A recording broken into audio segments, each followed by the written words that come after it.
to the MISD Insider, our weekly visit with Midlothian School Superintendent Dr. Lane Ledbetter.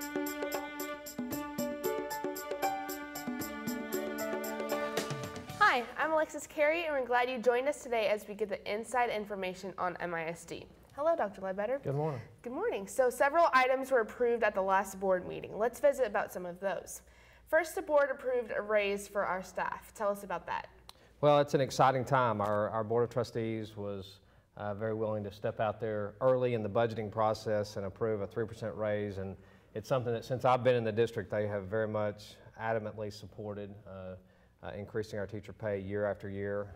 And so a 3% raise is fairly substantial for our staff, and so that's exciting. I will also say that our board was also very adamant to say that that's a minimum 3% raise right now. We're still in the midst of our budgeting process, and that will go on through June. We'll actually approve the budget in June. So they made it very clear that if there's additional revenue that becomes available as we work through the tax value process and property value process, that they would like to contribute more to our staff, just to value and honor what they do for our students. So as we move forward in the budgeting process, there will be additional numbers that we generate through, in fact, our legislature is in session right now, so there's several budget bills being considered, and so that could result in additional revenue for the district. We just don't know at this time, but we're comfortable with the 3% raise, with the understanding that our board very much would desire to do more if possible.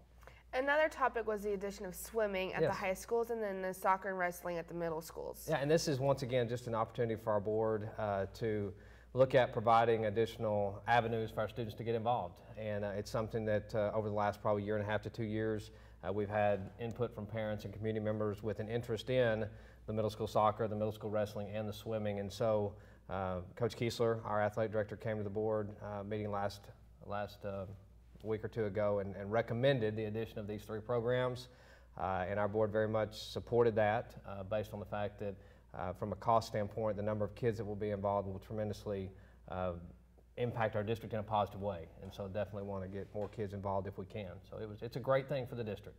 Also, I believe the board relaxed the dress code for the next year. That's correct, and this is something that wasn't necessarily the board acts on it, the board votes on it, but it's a recommendation that comes to us from our committee that meets. We review the dress code annually.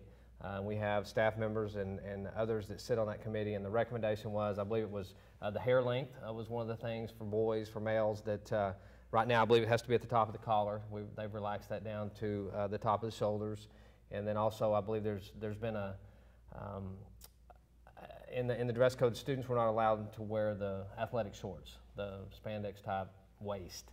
And like so that's Nike shorts? Yeah, like Nike shorts, athletic shorts, and so they can now, that will now be allowed for secondary students, or for all students. I got you. So I know there are meetings about next fall's one-to-one rollout scheduled for parents and the board took some action on that topic. Where does that stand at this point? Yeah, the action that was taken was really just on the fee structure, the usage fee that will be assessed, and right now we're at, for the laptops at the high school, there will be an $80 charge, and for the iPads at K through 5, it's a $40 charge. Annual fee, annual usage fee, and we're still working through the details of that. There's been questions about, if you have multiple students, multiple children in the district, and so we're working through the fee structure, and we'll be getting that information out there soon. The main thing is we'll start the last week or last couple weeks in May. We're going to begin several parent meetings that will take place at the 2 high schools. It will be for all students across the district. We'll begin publicizing that very soon for parents to come and for students to come and to be more informed on what's taking place with the one-to-one rollout next year.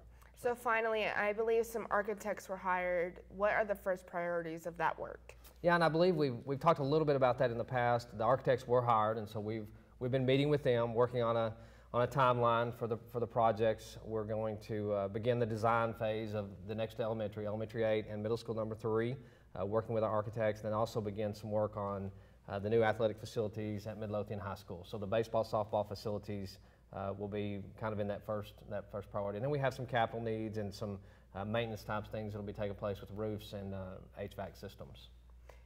That's awesome. So I believe that's about all the time we have today. Thank you so much for being here, and thank you guys for watching. And join us next week for another edition of the MISD Insider.